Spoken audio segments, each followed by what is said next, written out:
자, 오늘은 종료주일인데요.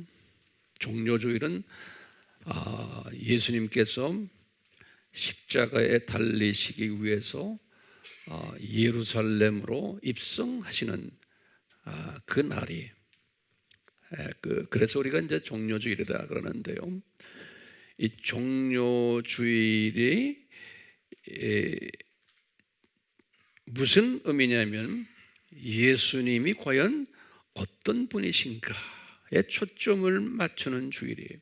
특히 예수 그리스도가 구원하시는 하나님이시라는 것을 초점을 맞추게 해주는 주일이 종료주일이에요. 그래서 그날 호산나라는 그러한 그 표현을 군중들이 했는데, 그 호산나라는 뜻은 우리를 지금 구원하시는 자, 그런 뜻이에요. 호산나, 호산나 하는 거는요, 구원하십시오라는, 구원자라는 뜻이에요. 그러니까 예수 그리스도가 우리를 구원해 주시기 위해서 예루살렘으로 입성하시는 날, 이렇게 이제 우리가 이해하시면 되겠어요. 그래서 이제 오늘은 이 요한계시록에서 우리에게 보여주신 아시아의 7교회, 7교회의 편지를 우리가 그동안에 지금 공부하고 있는데요. 앞으로도 계속할 것인데요. 이 속에 나타나신 그 예수 그리스도의 정체성들이 있어요. 이 정체성을 공부하는 이 자체가 종료주일이나 또는 다음 주에 있는 부활주일을 기념하는 거나 똑같아요. 우리가 지난 시간, 또 그 지난 시간에는 지금 저희들이 서머나 교회에 대해서 이야기를 했어요. 이 서머나 교회만 사용받았던 7가지의 그 특별 단어들 기억나시죠? 환난, 궁핍, 고난, 시련, 감옥, 순교 또는 생명의 면류관, 이런 단어들이 서머나 교회만 기록이 되어 있어요. 지난 시간에 우리가 이런 말을 했어요. 이 서머나 교회를 괴롭혔던, 그 교회를 핍박했던 자들이 누구였는가? 그러면 자칭 유대인들이었다 그랬어요. 그리고는 이분들을 뭐라고 불렀냐면 사탄의 뭐라고 그랬어요? 회당들이다 라는 표현을 했어요. 요 사람들이 왜 서머나 교회를 괴롭혔느냐? 그러면은 요 사람들이 생각에 서머나 교회가 신성 모독을 했다라고 믿었기 때문에, 요 자칭 유대인들이 믿고 있는 신관, 그분들이 믿고 있던 신관이 뭐였냐면 예수 그리스도를 부인하는 신관이에요. 그분이 하나님의 아들이심을, 이분이 삼위 하나님 중에 2위 하나님이 되심을 부인하는 신관이 이분들의 신관이었어요.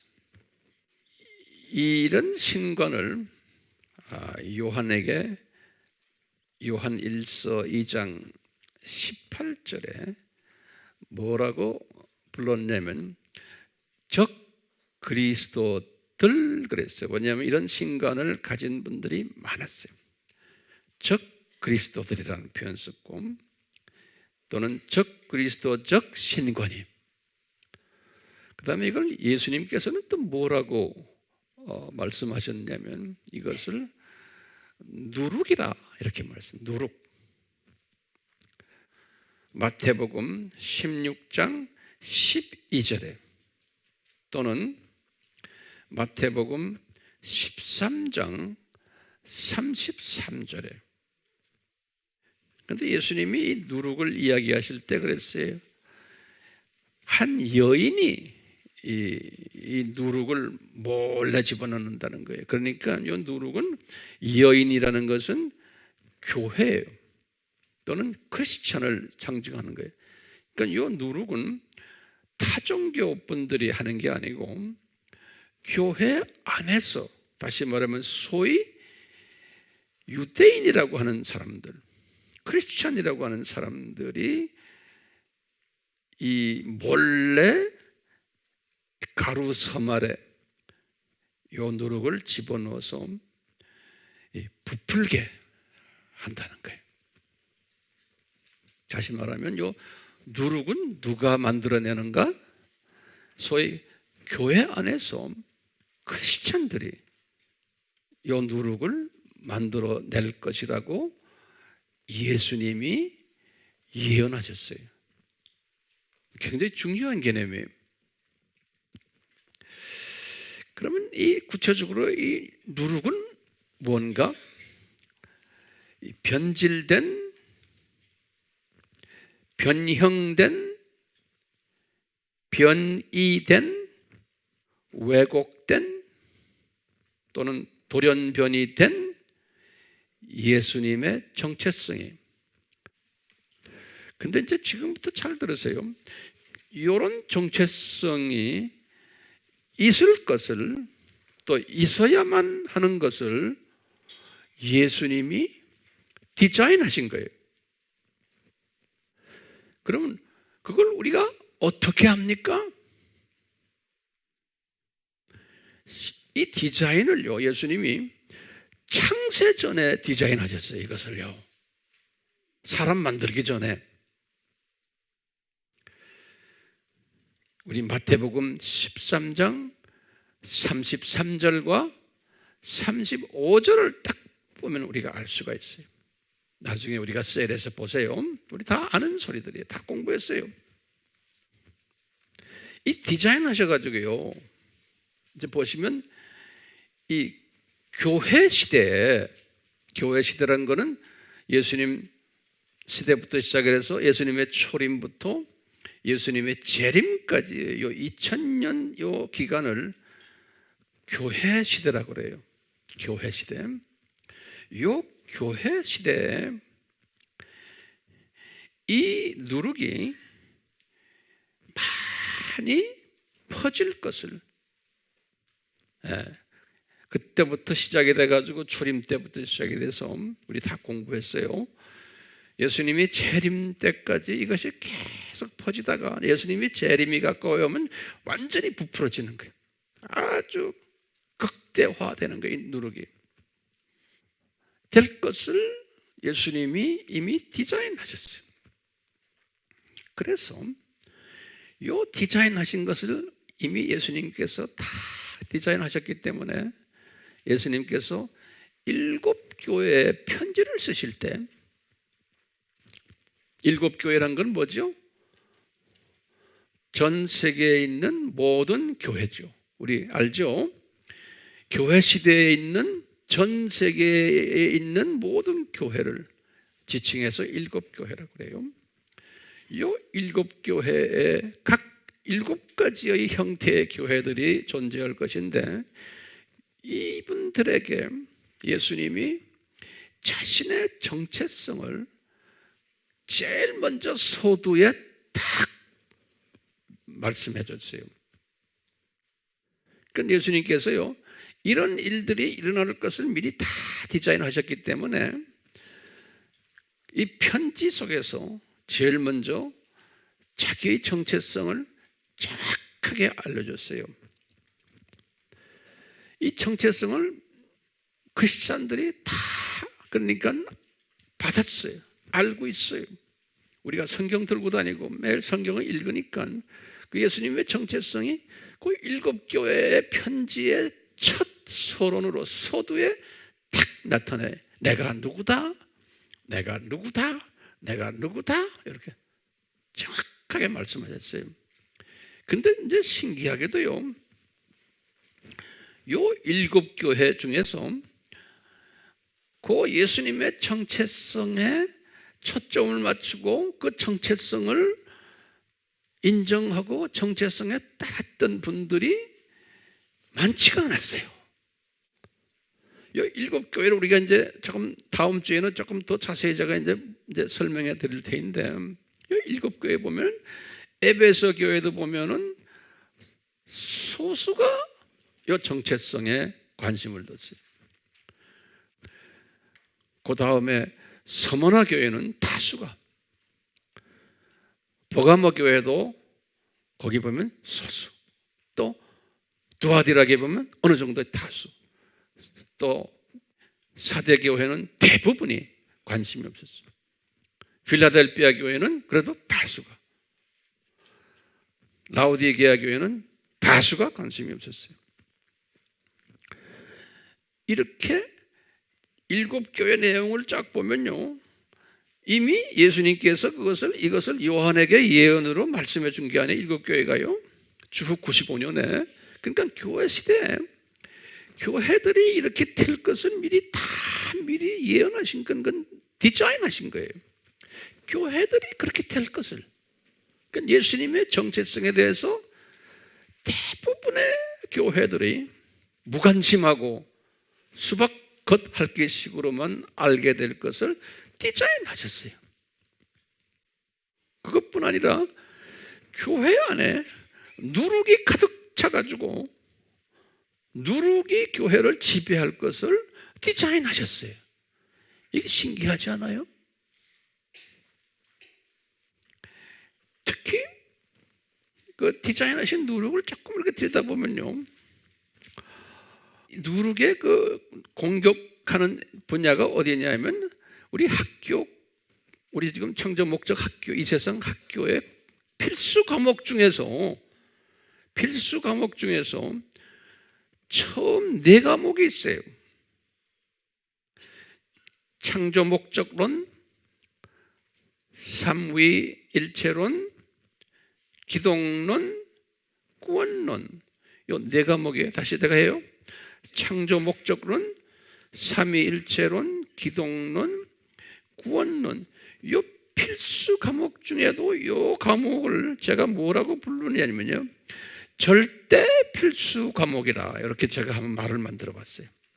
절대 필수 과목들이. 이 절대 필수 과목에 누룩을 확 집어넣도록 디자인하셨어요.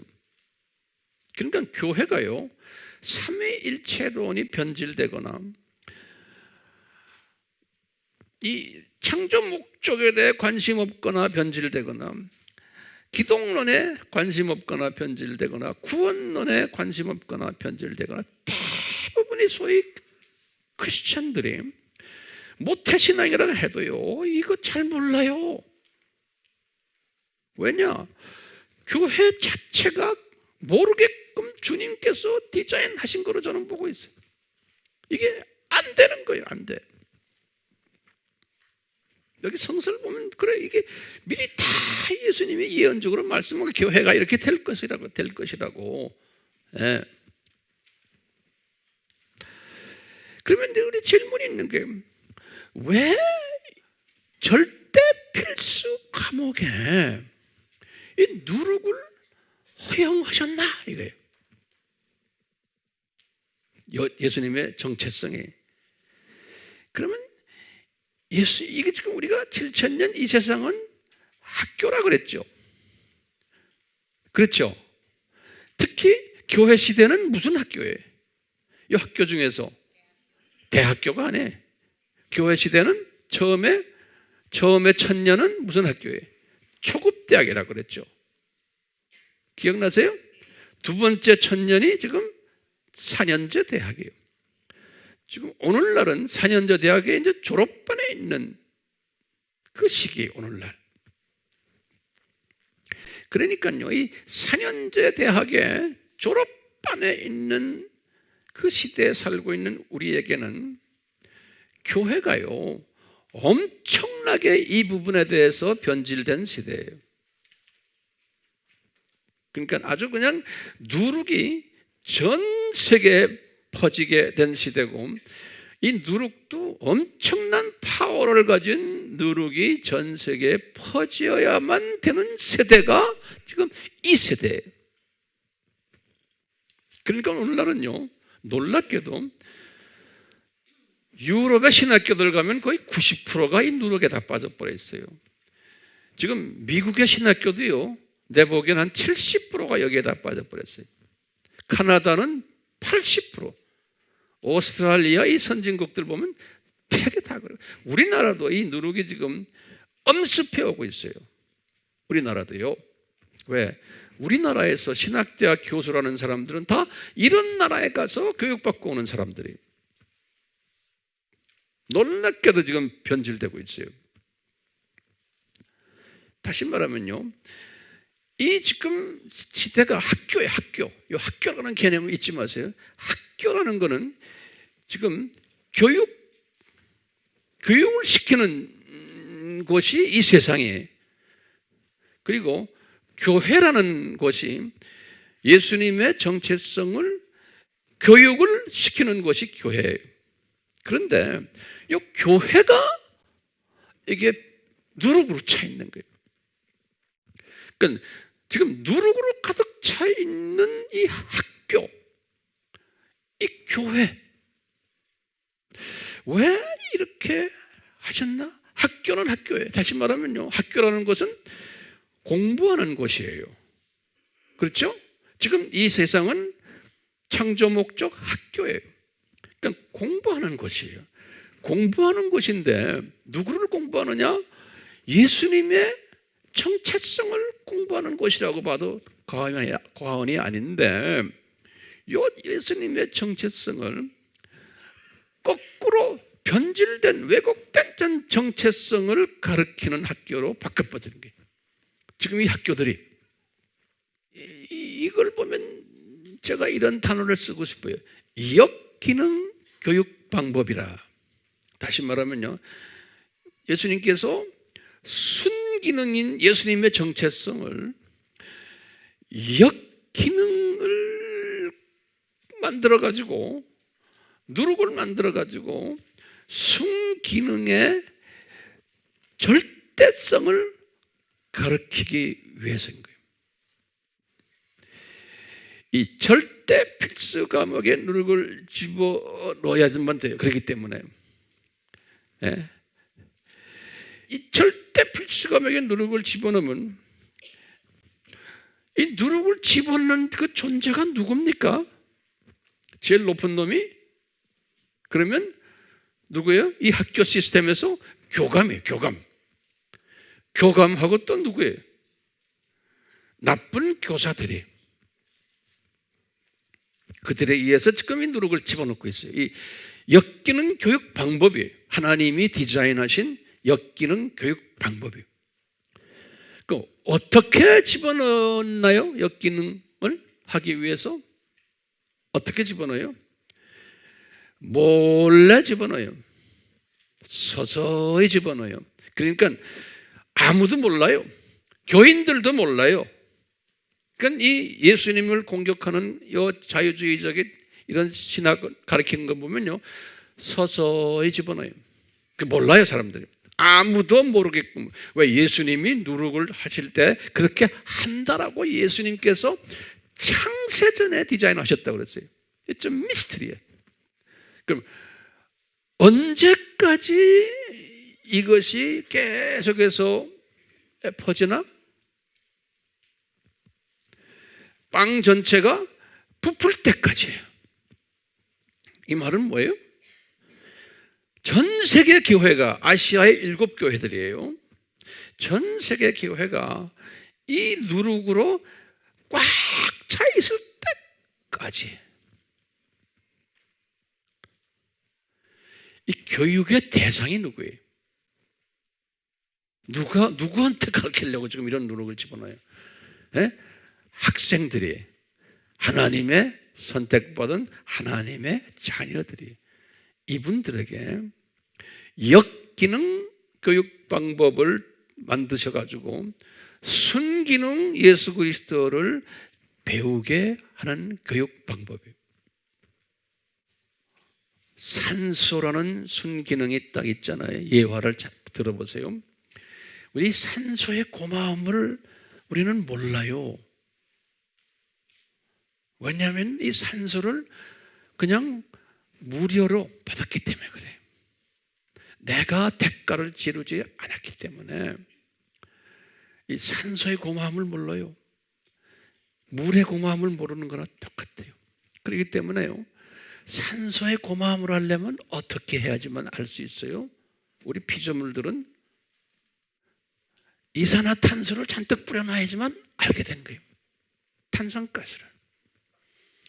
미세먼지를 잔뜩 뿌려놔야지만 산소의 가치를 알고 고마움을 알게 돼요.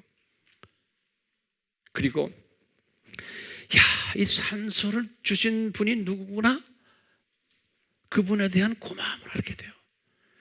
그 다음에 왜 이분이 산소를 주셨지? 산소 주신 목적을 깨닫게 돼요. 이 산소의 절대적 가치를, 필요성을 깨닫게 돼요. 왜요? 이산화탄소가 있어야지만 알아요. 미세먼지가 있어야지만. 그러니까 이 마지막 때요, 이 미세먼지가 온 천지를 돌아다니는 것은 물리적으로 똑같아요. 예수 그리스도에 대한 절대성을 깨닫게 하기 위한 하나의 방도 중에 하나예요. 예수님께서 마태복음 24장에도 그랬어요. 이 세상이 이 고통을 당한다고 그랬어요. 자연이 고통을 당한다고 그랬어요. 예수님이 오시기 전에. 앞으로 점점 더 이제 그렇게 될 거예요.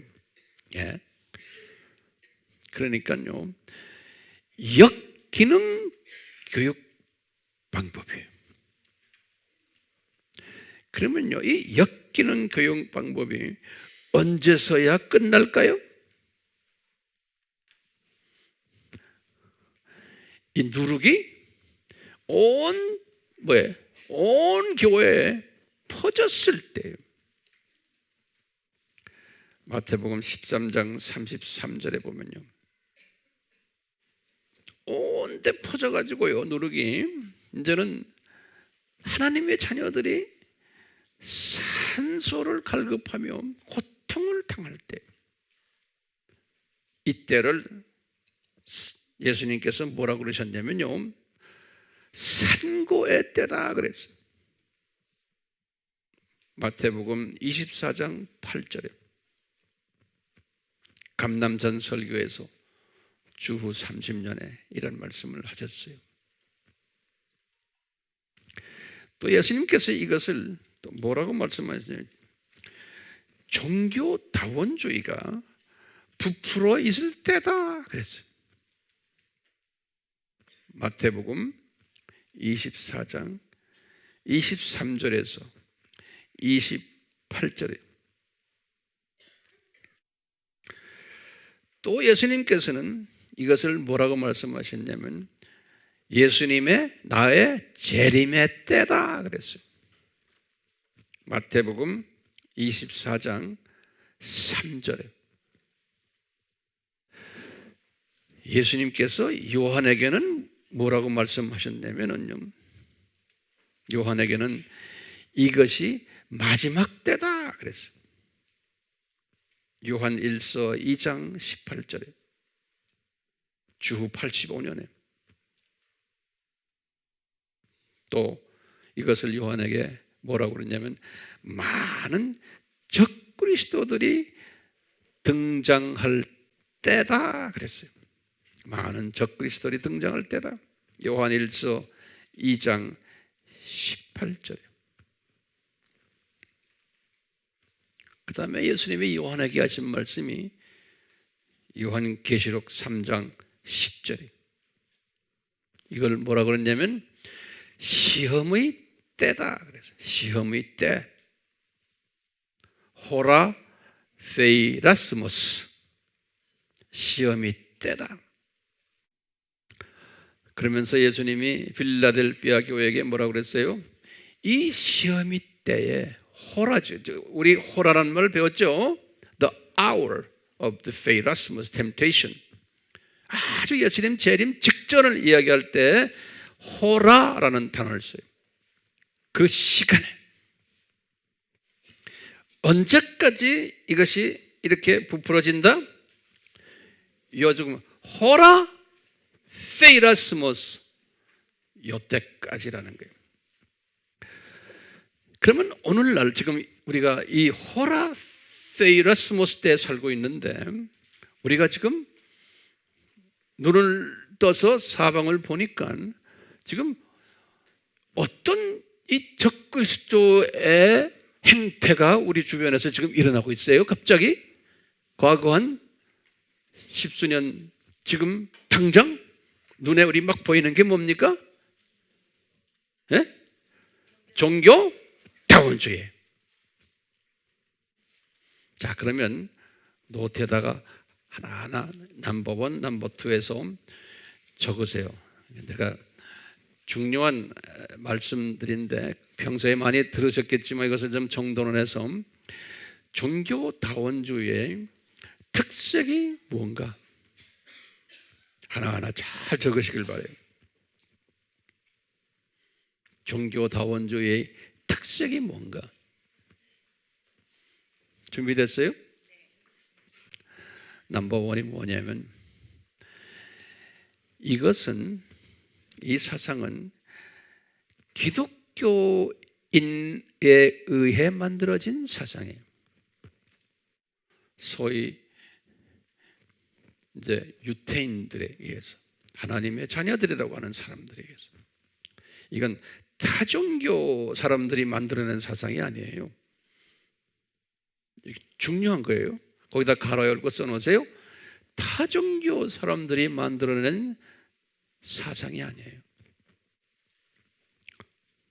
두 번째는요, 이 사상은 만인 구원론 사상을 바탕을 가지고 있어요.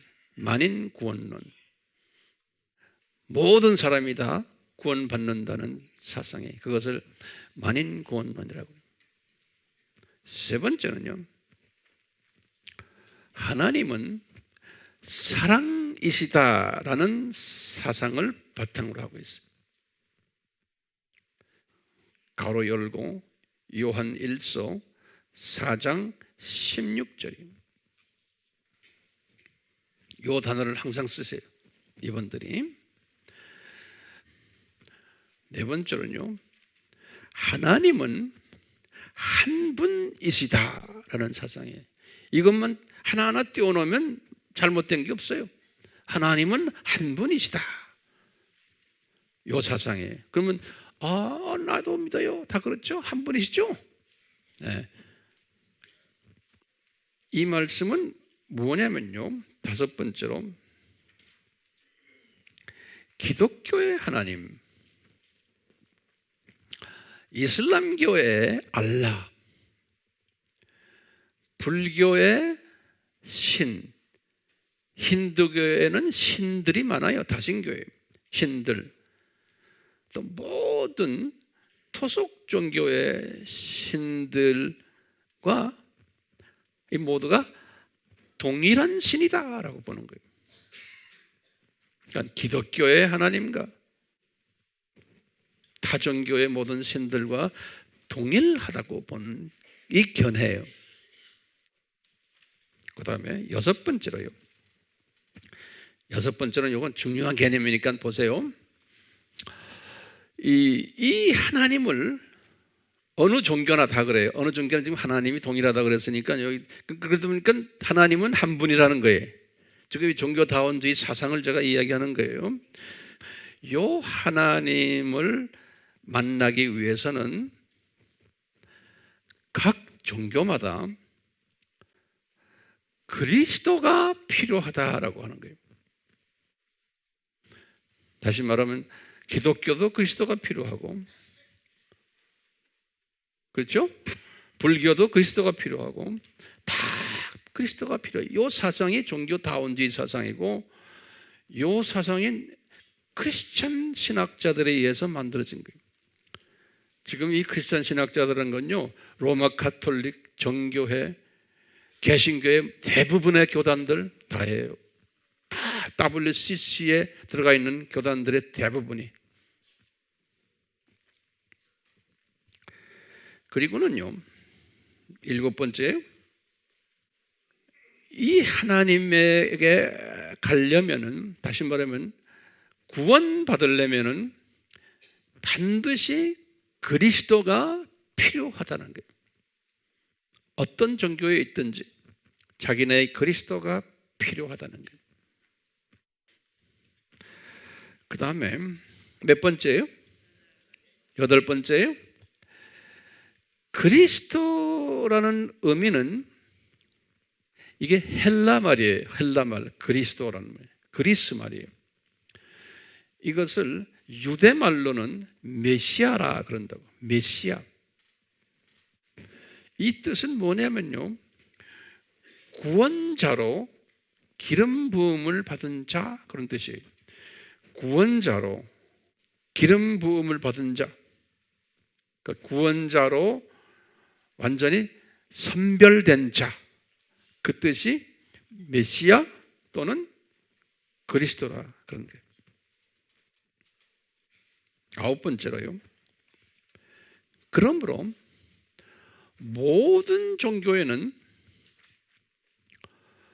그리스도가 존재한다.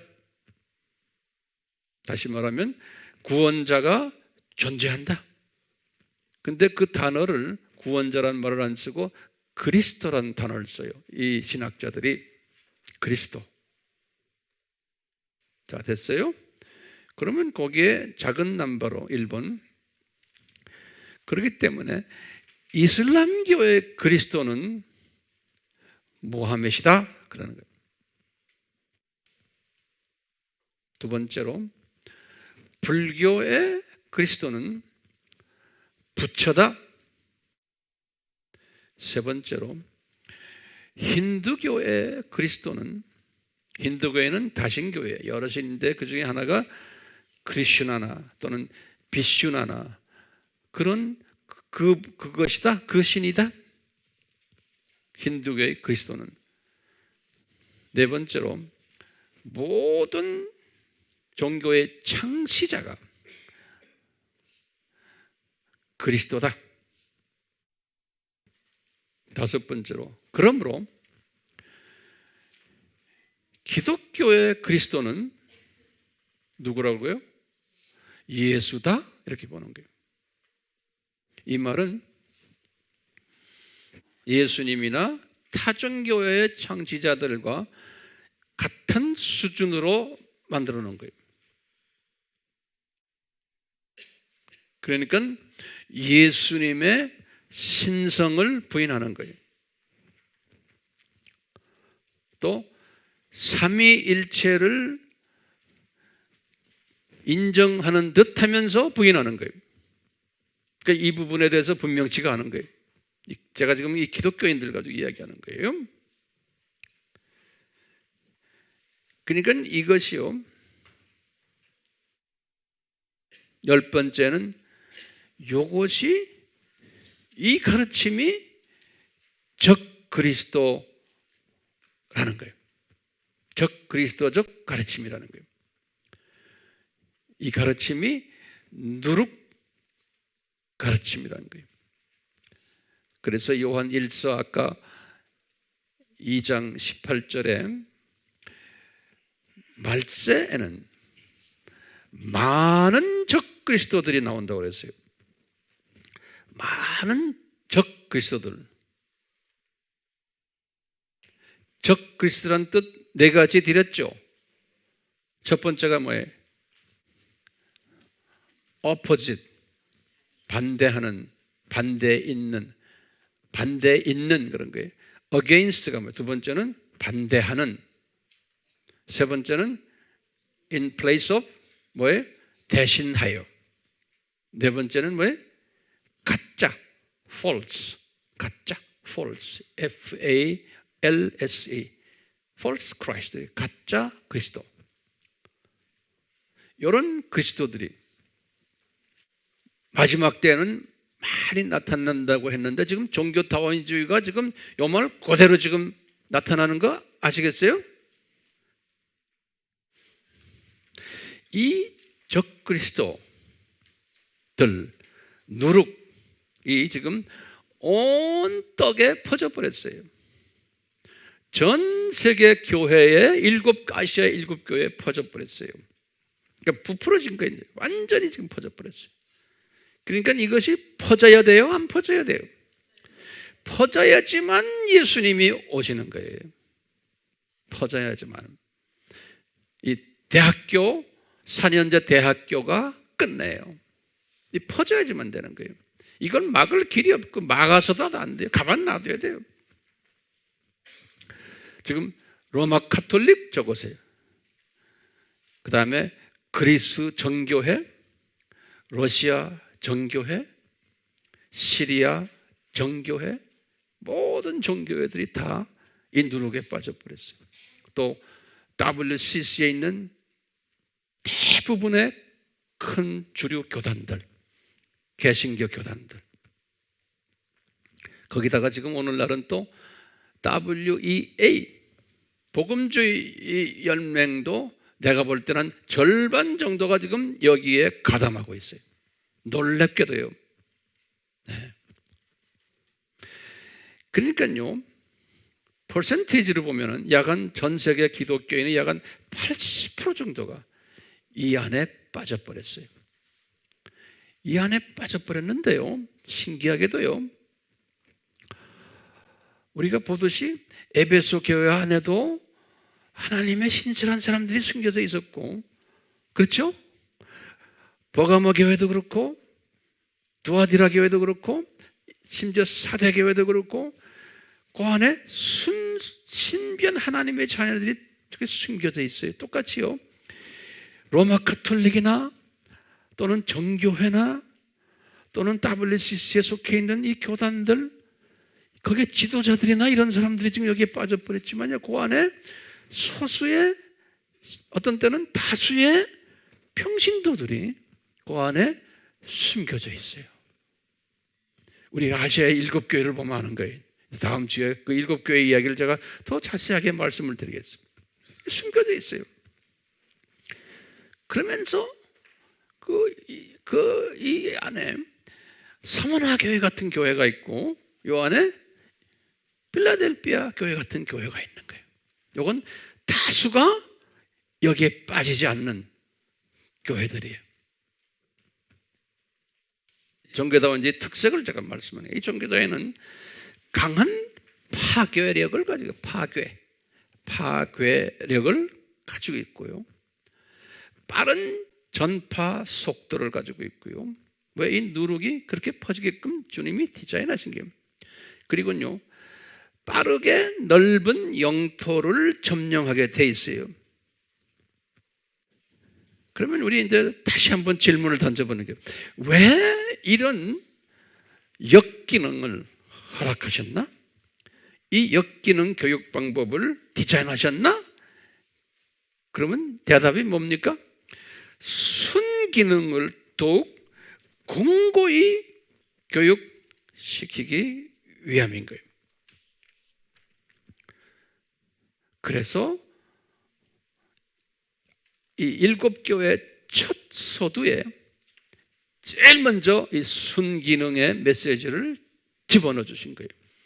예수 그리스도의 정체성을 딱 집어넣고는, 너희들 이 교회들아, 7교회들아, 세계의 모든 교회들아, 요 순기능 정체성을 결코 잊어버리거나 무시하거나 경하게 여기거나 그러면 안 된다는 거예요.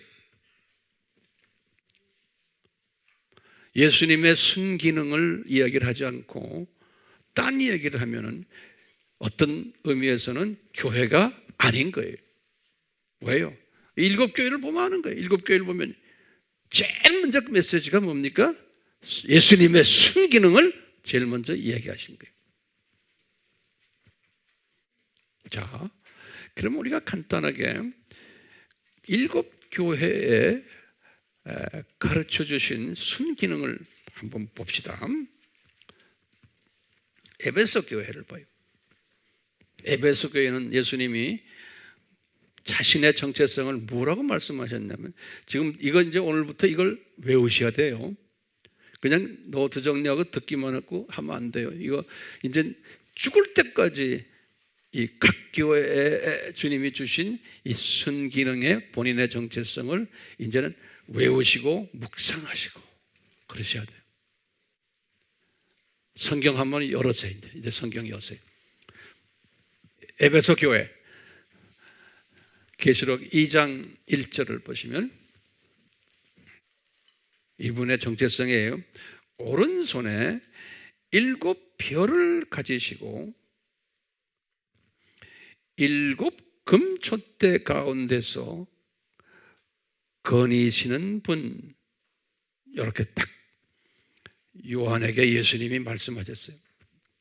나는 오른손에 7별을 가지고 7 금촛대 사이를 다니는 그러한 하나님이다. 그러면 적으세요. 7별은 뭡니까? 그러면 1장 20절에 계시록 7별은 7교회의 사자들이다. 그런 거예요. 사자들. 우리가요 천사들이란 말이 안겔로스라고 그래요. 안겔로, 엔젤. 헬라 말로는 안겔로스라고 그러는데요. 여기에 원어를 들여다보면 안겔로스라고 되어 있어요. 다시 말하면 천사다. 그런데요, 여기 보면 천사가 두 가지 의미가 있어요. 하나는 실제 천사들이 있고, 두 번째는 뭐냐면 메신저들이래요. 다시 말하면 하나님의 자녀들인데, 우리가 하나님의 자녀인데 하나님의 메시지를 전하는 자들도 한국말로는 그것을 사자라 번역을 했어요. 근데 제가 가지고 있는 킹제임스 한글판에 보면 천사라고 번역했어요. 그건 잘못된 번역이. 킹제임스 한글판 성격이 뭐 말씀 보존학회에서 한다고 했는데, 제가 이렇게 보면 한국말 번역이 잘못된 게 많아요. 그런데 자기네가 최고라고 그랬대요. 아니에요. 잘못됐어요. 자, 7별이라는 것은요, 뭐라고 그랬어요? 이 에베소 교회 7이니까 7교회예요. 그렇죠? 그러니까 이거 말은 뭐냐? 전 세계 교회예요. 교단과 관계없이 로마 카톨릭이나 종교회나 개신교들이나 이 교회에 사자들이에요. 사자들. 다시 말하면 이 교계의 최고 높은 사람부터 시작해서 제일 책임 있는 지도자들을 이야기할 때 이분들이 받아가지고 메시지를 전하는 사람들이에요. 메신저들이에요. 이 사자들이라는 거예요. 이 전 세계 교회의 사자들 또는 지도자들, 이렇게 표현하면 돼요. 오른손에 이분들을 딱 쥐고 계신 분이 누구라는 거예요? 예수님이라는 거예요.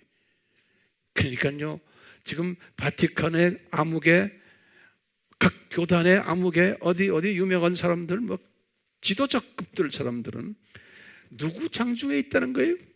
예수님의 장중에 있다는 거예요.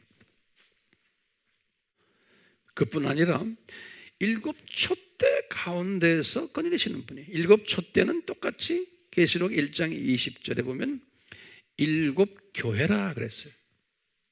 그러니까 7 교회는 세계 교회예요. 그렇죠? 이 세계 교회 가운데를 거느리시는 분이 누구라는 거예요? 예수님이라는 거예요. 이렇게 지금 종교 다원주의로 꽉 차 있는 이것도 관리하시며 이것도 손에 쥐고 계신 분이, 이런 교회를 드나드시는 분이 누구라는 거예요?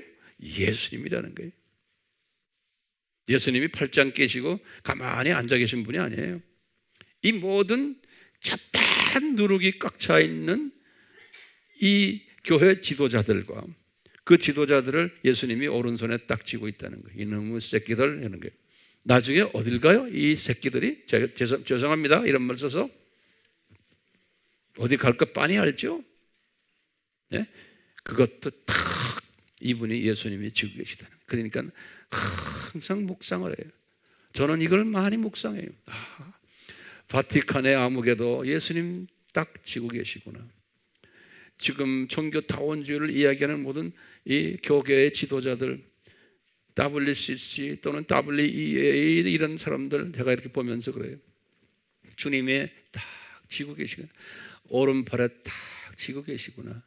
주님이 이 역기능을 통해서, 저분들의 역기능을 통해서 순기능을 더 강화시키기 위해서 주님이 이분들을 이렇게 사용하시는구나. 그리고는 나중에 던져버리시는구나. 이것이 눈에 보이는 거예요. 그러니까 저는 항상 이렇게 묵상을 해요. 주님, 묵상을 할 때 뭘 묵상해요? 요 에베소 교회 말씀하시는 지금 2장 1절의 예수님의 정체성을 묵상하는 거예요. 이 묵상을 하고 있으면 예수님이 이 묵상하는 사람을 얼마나 이뻐하시겠어요? 아멘? 이것을 우리가 깨닫지 못한 사람은 막 왜 이렇게 다원주의가 날칩니까? 왜 이렇습니까? 막 소리 지르고 이놈의 사람들 뭐 잘못됐습니다, 아니다 하고 서로 싸움질하고, 그것도 예수님이 쫙 보고 계신 거예요. 근데 우리는 그 싸움에 끼지 말고 더 올라가서 독수리가 창공에 올라간 자를 딱 보는 거예요.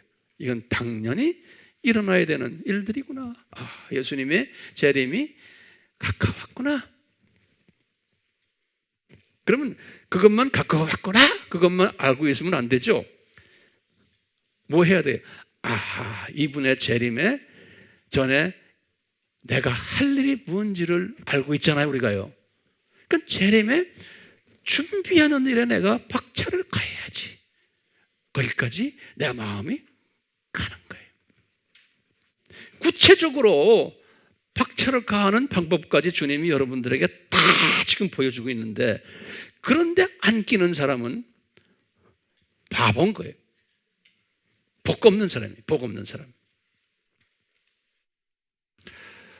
두 번째 봅시다. 서문화 교회에 뭐라 말씀하셨나? 2장 8절에 보시면 예수님이 서문화 교회에 이런 말씀하세요. 나는 처음과 마지막이요, 죽었으나 살아 있는 분이다 라고 말씀하시는 거예요. 우리 다 알죠? 이거 처음과 마지막이요 하면서 딱 하면서 묵상하는 거예요.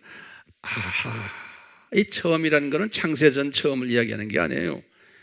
이 세상 7,000년의 처음에, 이 세상 7,000년을 만드신 분이고 인간 역사를 만드신 분이 알파 되시는 예수님이, 그리고는 이 세상 7,000년을 마무리하시는 분이 오메가 예수님이세요. 심판 때까지. 그러니까 예수님 알파와 오메가 되시죠. 그러면은 묵상하는 거, 이분이 아담 타락부터 심판까지의 이 모든 역사를 이분이 창중에 지고 계시구나. 이 안에서 일어나는 모든 교회들의 이야기들, 이 예수님이 역사의 주인이시구나. 그러면서 서문화 교회, 당신들 지금 어렵지? 그렇지만 나도 죽었다가 부활한, 그래서 영원히 지금 살고 있는 존재란다. 그러면서 위로를 해주시는 거예요. 예수님이 고통받는 주님의 백성들에게 너희들 죽어야 된단다. 나처럼 한 알에 죽은 씨가 되어야 된단다. 그렇지만 나도 그렇게 했는데 부활해서 엄청난 생명 살리는 일을 했단다. 이것을 보여주시면서 서문화 교회를 위로하시는 거예요. 보가모 교회에도 똑같아요. 보가모 교회도 2장 12절에 날카로운 양날 가진 칼을 가지신 분, 이 날카로운 이 양날 달린 칼을 가지신 분 하면 요 칼을 가지신 분 요것이 뭡니까? 하나님의 말씀을 이야기할 때 항상 요 단어를 써요. 성서에서는요. 예수님도 마찬가지예요. 그러니까 하나님의 말씀, 그러니까 이분이 말씀의 주체가 되시는 분이에요.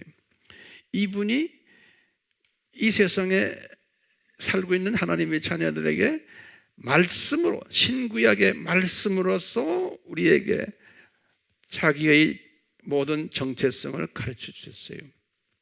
그래서 우리가 이 말씀이 곧 예수님이다. 요한복음 1장 1절에 그랬잖아요. 그래서 이 예수님의 이 말씀이라는 것은 두 가지 뜻이 거기에 적혀 있어요. 하나는 뭐냐면 이 말씀을 내가 먹으면은 영의 양식이에요. 영의 양식, 이 말씀을 내가 먹으면은 내가 영적으로 이 영양소가 퍼지면서 에너지가 퍼지면서 영적으로 내가 아주 성장하고 영적으로 영의 눈이 더 떠지고 영의 귀가 열리고 영적 파워가 생기는 것이죠. 이 말씀을 듣기만 하면 안 되고 말씀을 잡수시면은. 두 번째 이 말씀의 그 중요성이 지금 여기에 예수님이 그랬어요. 양날 달린 칼이라는 거예요. 이것은 이 칼이 조그만 칼에 양날 달린 칼이 많은 거예요. 내 입에서 그 칼을 먹었으면 막 나오는 거예요. 그 파워예요.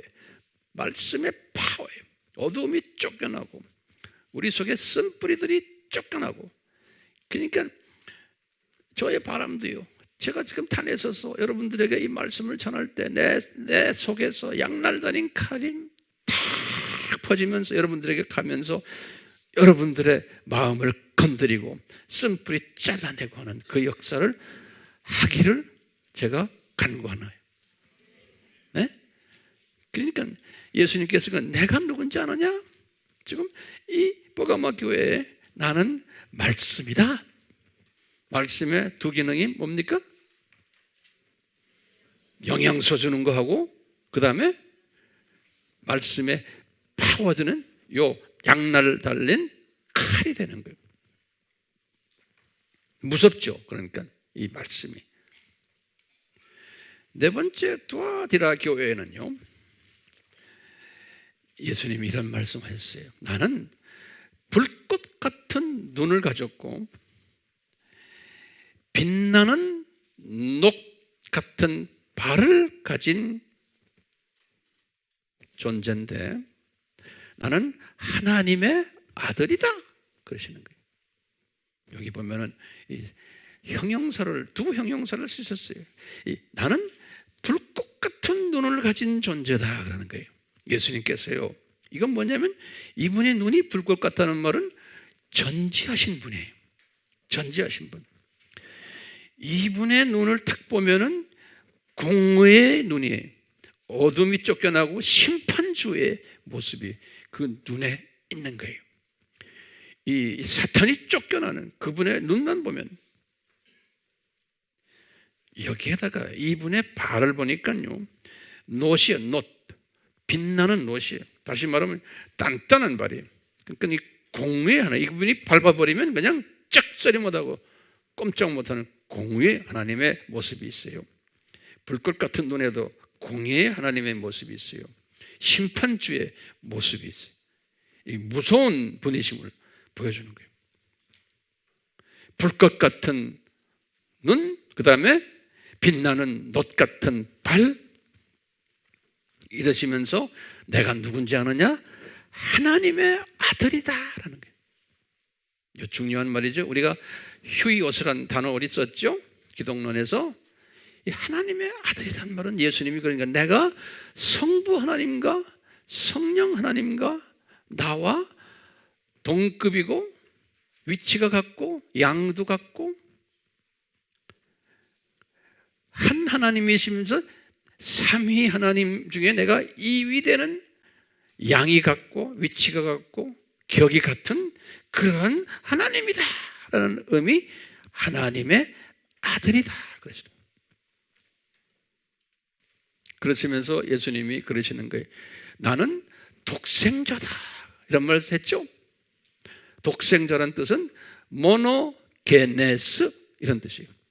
헬라 말로는요, 모노 하나라는 뜻은 하나란 뜻이요, 게네스라는 뜻은 뭐냐면 영어로는 진이에요. 진, DNA래. DNA 우리 같으면 DNA.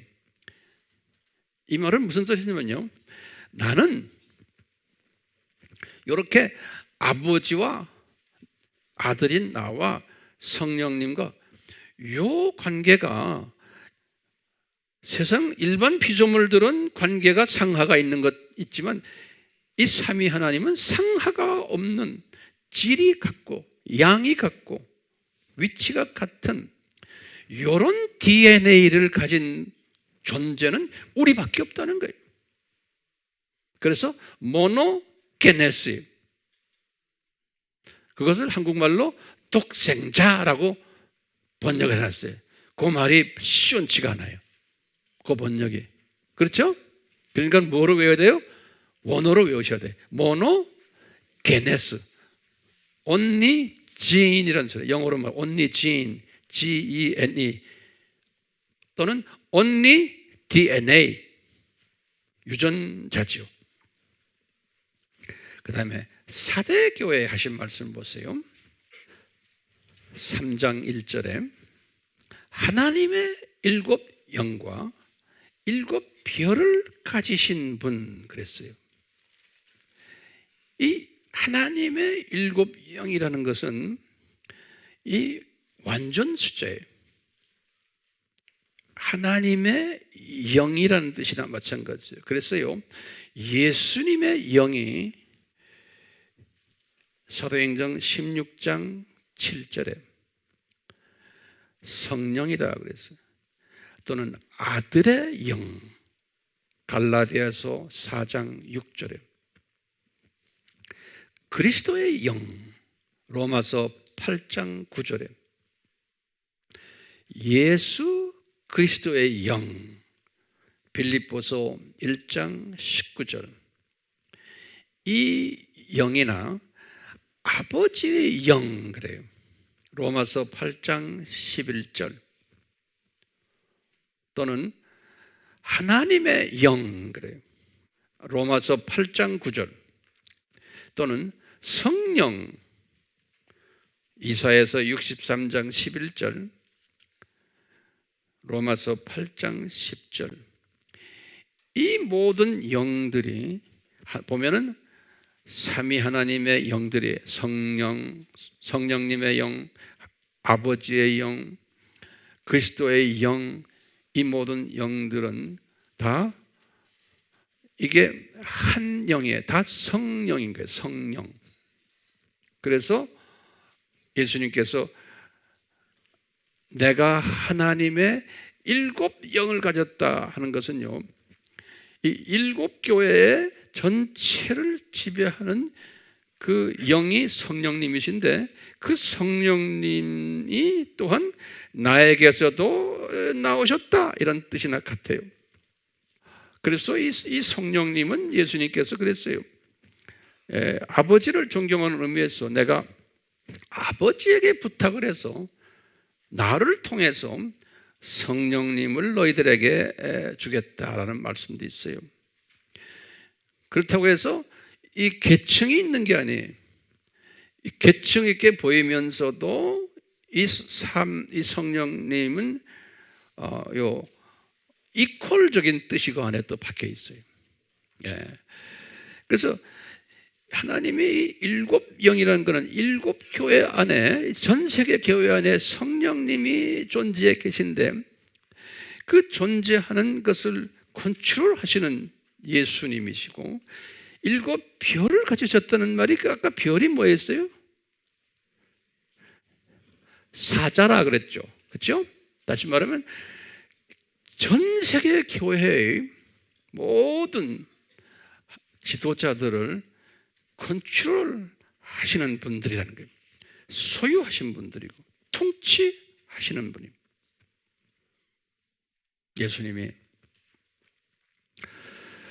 빌라델베아 교회에는 예수님께서 3장 7절에 뭐라고 말씀하셨냐면 거룩하신 분이시고 진실하신 분이시고 다윗의 열쇠를 가지신 분이신데 열면 아무도 닫을 수 없고 또 닫으면 아무도 열 수 없는 분이라는 거예요. 이 거룩하시다는 뜻이 뭔지 아세요, 여러분들? 홀리라는 말은요, 하기오스라는 헬라 말인데요, 이 뜻을 사전을 들여다보면 뭐냐면 분리되다, separate 되다, 그런 구별되다 이런 뜻이에요. 홀리라는 뜻이. 이 말을 잘 기억하세요. 홀리 하는 건, 거룩하다는 것은요, 아하, 이분은 피조물과 구별이 되는 분이라는 소리예요. 그러니까 피조물이 아니라는 소리예요. 창조자라는 소리예요. 이 홀리라는 뜻이요. 그래서 우리가 우리 항상 성경에도 그렇죠. 올라가 보니까, 보좌에 올라가니까 천사들이 홀리 세 번을 말해요. 그 삼위 하나님께 그런 다시 말하면 피조물이 아니십니다. 창조주 되십니다. 창조주 되십니다라는 것을 고백하는 거예요. 우리 피조물들이 그 말씀을 들으시면 굉장히 흡족하신 거예요. 우리 주님께서요, 이 홀리라는 단어가요. 그래서 주기도문에서도 그러죠. 하늘에 계신 하나님이시여 이름이 거룩하시오. 그런 말은 아버지는 창조주 되십니다. 피조물이 아니십니다라는 고백이에요. 그러니까 예수님이 나도 홀리한 존재다. 그 다음에 나는 진실한 존재다. 다시 말하면요, 진짜다, 참이다 그러는 거예요. 이 말은 이 세상에 참신이 나밖에 없다는 거예요. 참신이. 그걸 때 진실하신 분 그랬어요. 그러면서 이 다윗의 열쇠를 가지신 분인데, 다시 말하면요, 이 참신 앞에 오려면은 내가 가지고 있는 열쇠를 가지고 나를 통해서야지만 올 수 있다는 거예요. 그래서 예수님이 나는 길이요 진리요 생명이라고 요한복음 14장 6절에 그랬죠. 그러니까 예수님을 통해서만 구원이 있다는 거예요. 그분이 천국 열쇠를 가지고 계신 분이라고 예수님이 스스로 말씀하시는 거예요. 스스로. 그리고는 마지막으로 라오디기아 교회에 예수님이 정체성을 이렇게 말씀하세요. 아멘이요, 신실하고 진실한 증인이시며 하나님의 창조의 근본이신 이라는 거예요. 여기 보면요, 기가 막힌 말씀을 하세요. 우리가 보통 아멘 하는 단어 있잖아요. 제가 성경 구절 하나 드릴게요. 이거 꼭 외워두세요. 아멘이라는 단어는요, 이게 유대인 쓰는 유대인 말이에요. 히브리 말인데요, 이사야서 65장 16절에 이사야서 65장 16절에 보면요, The God of the truth란 말이 있어요. 다시 말하면 진리의 하나님이라는 truth란 단어가 있는데요, 그 truth란 진리란 단어를 이제 구약의 원어 성경을 딱 들여다보면 뭐라고 딱 적혀 있는지 보면요, 이 truth, 진리란 말이 아멘이라는 뜻이에요. 그 아멘은 유대말로 진리다라는 뜻이에요. 제 말 이거 잘 들으세요. 진리다. 그러니까 이게 진짜다 그런 뜻이에요. 오케이? 그래서 유대인들은 잘 보세요. 우리가 이렇게 뭐 하다가 설교하거나 뭐 할 때 유대인들은 아멘 그러죠. 유대인들이 아멘을 많이 해요. 그 말은 뭐예요? 당신이 지금 말하는 말이 진리다 그 소리예요. 그것을 나도 동의한다 그런 소리예요. 그 아멘이. 그러니까 이 아멘 소리를 할 때 우리 예수님이 상당히 기뻐하세요. 뭐냐? 제가 그 말씀이 진리라는 것에 대해서 내가 고백하는 거예요. 그러니까 우리 교회가 앞으로 이 아멘 소리가 더 커야 돼요. 클수록 예수님이 기뻐하시는 거예요. 그러니까 지금 황 목사님이 지금 말씀하시는 말씀이 진리입니다. 그것을 고백하는 거예요. 내가요. 그런데 점잖게 가만 앉아 있으면 예수님이 보실 때 뭐라고 그러는지 아세요? 저놈의 새끼 밥맛 없다 그러신다고. 진짜 건방진 자식. 속으로만 아멘 하는 거예요. 그러고 입으로 아멘 하셔야 돼. 우리가 그걸 어떻게 유대인들 보면 말이에요. 유대인들은요, 이 사람들은 아멘이 떠나질 않아요. 그러니까 이거 연습하셔야 돼. 그러니까 겸손하게 아멘, 아멘 자꾸 우리 합시다. 왜요? 예수님이 아멘이신 거예요. 예수님이 진리세요. 아멘이라는 뜻은 진리란데, 진리. 그래서 신실하고 진실한 증인이라서 본인이 내가 진리다, 나를 통하여지만 구원이 있다라는 것을, 그러면서 내가 창조의 근본되는 존재다, 이 말씀을 하시는 거예요.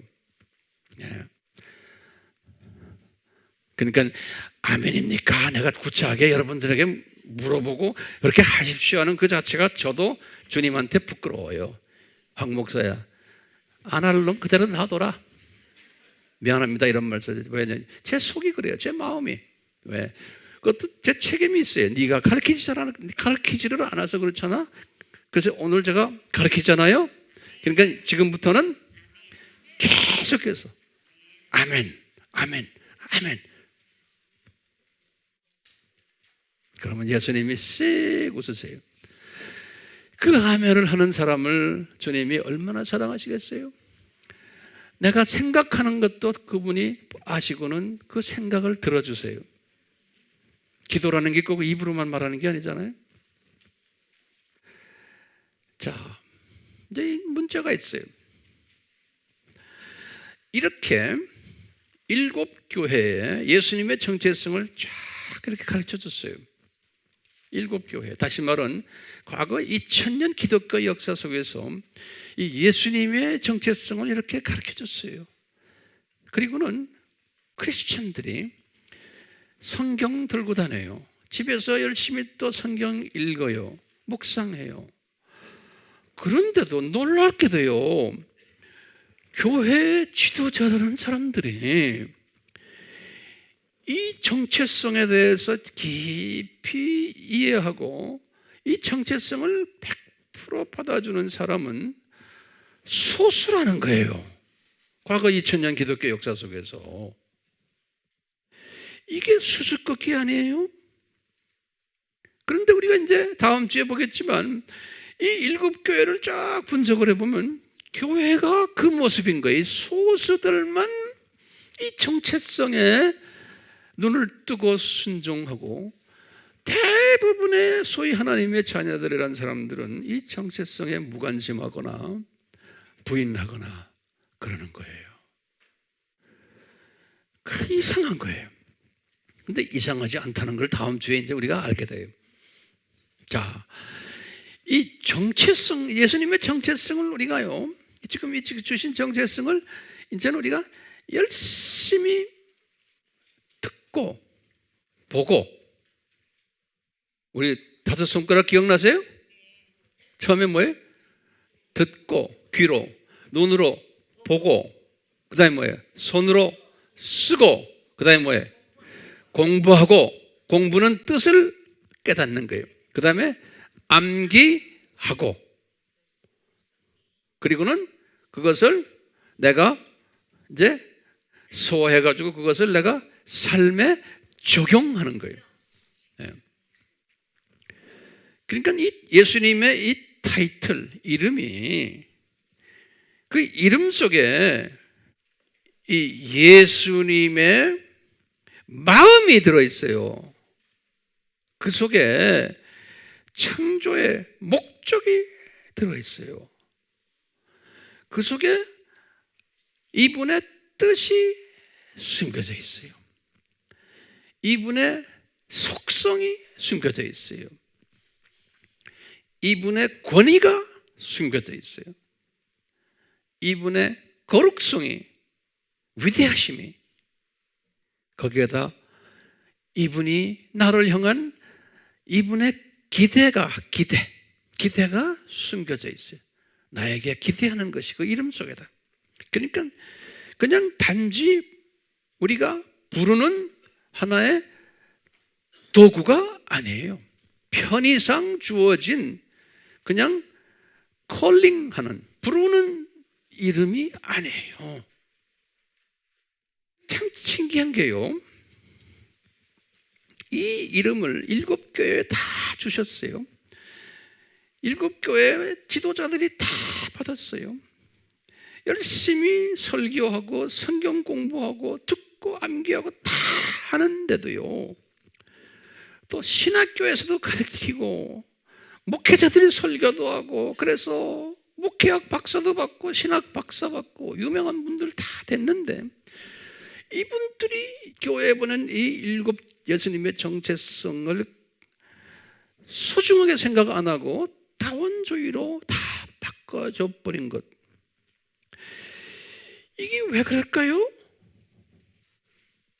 제가 다음 주에 설명할 거예요. 그런데 오늘은 거기에 대한 해답을 하나 우리 받아가지고 가요. 그 해답이 뭐겠어요? 여러분들 아시잖아요. 그 해답이 뭐예요? 은혜가 없는 거예요. 이것은 은혜가 이분에게 임하지를 않았기 때문에, 은혜는 내가 태어나기 전 어머니의 태에서 형성되기 전에 이미 주어진 것이에요. 그리고는 예레미야서 1장 5절에 봐도 내가 이런 사람이 될 것을 예지하신 거예요. 그리고는 예정하시고 때가 되어서 이런 사람으로 부르시고 인치시고 성령님의 감동을 주셔서 성령님의 이끄셔서 이 믿음의 시련을 허락하시고 아픈 시험의 때에 나를 지키도록 하신 것뿐이에요. 그러니까 은혜가 있어야 되는 거예요. 이 시험의 때 다원주의에 빠지지 않도록 빌라델비아 교회처럼 지킴을 받아야 되는 거예요. 예. 그러니까 우리 주변에 지금요, 많은 분들이 이 지킴을 받지 못한 분들이 주변에 많이 보이는 거예요. 열심인데도 뭐 신학 박사고 뭐 유명 목사고 뭐 유명 하는데 이 잡소리 하는 사람들, 왜 그럴까요? 그분이 태어나기 전 은혜를 주님이 주지 않았던 거예요. 어떤 분들은 잘 나가다가 말년에 이 잡소리를 하는 목사들이 많아요. 왜 그럴까요? 그분을 그렇게 사용하시고는 나중에는 망하게 만드시는 거예요. 왜? 처음부터 은혜가 없었기 때문에. 특히 유명 목사들이 이런 짓을 하면 많은 사람들을 실족시키는 일을 하게 돼 있어요. 그러면 연자맷돌을 메고 물에 빠져 죽게 돼 있는 거예요. 그게 은혜가 이분이 어머니의 태에 있기 전에 내려주지 않았기 때문에. 그렇게밖에 우리가 이해할 수 없는 거예요. 그렇기 때문에 이 은혜를 받은 우리들은 이런 주변의 사람들을 볼 때 절대로 비평하면 안 돼요. 절대로 비평하지 마세요. 비난하면 안 돼요. 불쌍히 여겨야 돼요. 우리가 주님 저분 이렇게 해서 많은 주님 일을 해왔고 많은 사람들을 구원시켰는데 저분 주님 주권적으로 은혜를 베푸셔서 이 시험의 때 저분이 실족하지 않도록 주님께서 인도해 주십시오 라고 우리가 기도해 드릴 수가 있죠. 또 나에게도 주님이 은혜를 베풀어 주셔서 제가 변질되지 않도록 주님 저를 붙잡아 주시옵소서. 그러기 위해서는 뭘 해야 돼요? 오늘 주신 7교회에 주신 예수님의 정체성, 이 정체성을 항상 뜻을 공부하고 암기하고 묵상하고 그 다음에는 어떻게 해야 돼요? 내가 이것을 입을 열고 가르쳐야 돼요.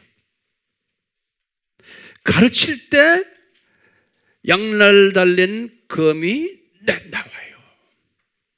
나눌 때 어떤 사람은 말주변이 없어서 못하면은 이 말주변에 있는 사람들이 하도록 뒤에서 도우세요.